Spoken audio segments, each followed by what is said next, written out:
It's a classic scenario, especially at weddings. A member of the wedding party starts to sway, then bam, you're passed out on the floor. Lots of factors contribute to this. The main one being you stand rigidly still. The blood pools in your legs away from your heart and brain, so you faint. The same sort of thing happens when accident victims or wounded soldiers lose blood from internal injuries. They're fine for a while, then they crash. Researchers at Mayo Clinic have teamed up with the Department of Defense to study this issue in hopes of developing monitoring devices that can help save lives. Disaster zones and battlefields can be difficult, confusing places. Medics make quick decisions about triaging the wounded. Some life-threatening injuries are obvious, but if a soldier is bleeding internally, there's no easy way to tell. So there's a kind of a gradual response where your body compensates, followed by a sudden decompensation. Dr. Michael Joyner and his research team at Mayo Clinic are studying how the body responds to blood loss. The purpose of this experiment is to help the Army develop better monitors to determine who needs a transfusion and who doesn't need a transfusion in battlefield or trauma situations. Triaging the wounded can be difficult because when someone loses blood, vital signs such as blood pressure and heart rate don't change much until the victim suddenly collapses. So what we're trying to do is determine if we can predict when the vital signs are becoming unstable, so they can intervene in time and save lives. The study, funded by the Department of Defense, includes 2 phases. First, the research team slowly and in a very controlled manner removes blood from a test subject. We're going to take about a liter of blood. That's about 20% of total blood volume. And that is typically about where some people start to decompensate. Then they put the blood back in and start phase 2. This involves putting the test subject into a negative pressure box. The negative pressure makes it difficult for blood to flow back to the heart, so it pools in the legs. The amount of blood that reaches the brain and heart decreases, mimicking blood loss. The researchers say if the body responds to the negative pressure the same way it responds to actual blood loss, they can do more experiments without having to take blood from patients' bodies.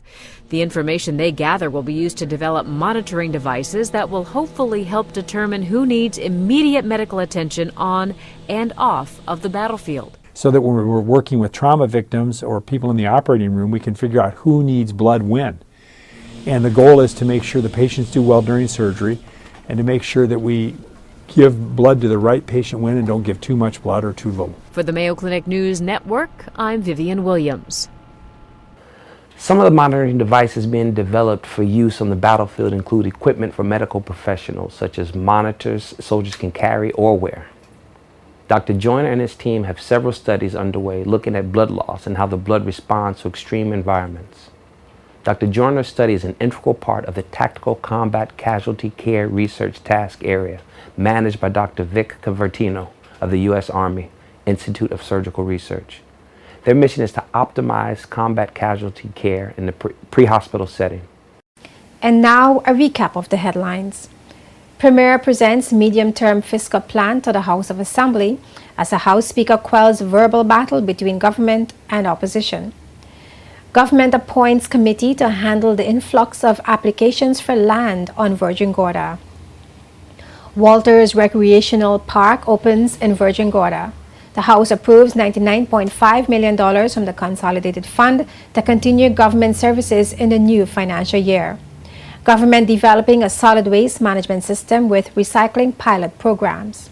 CCT prepares to roll out the Real 4G, promising customers the latest technology. With 7,000 cruise visitors expected on Christmas Day, Director of Tourism is encouraging businesses to stay open. The Adina Donovan Home for the Elderly celebrate a family affair.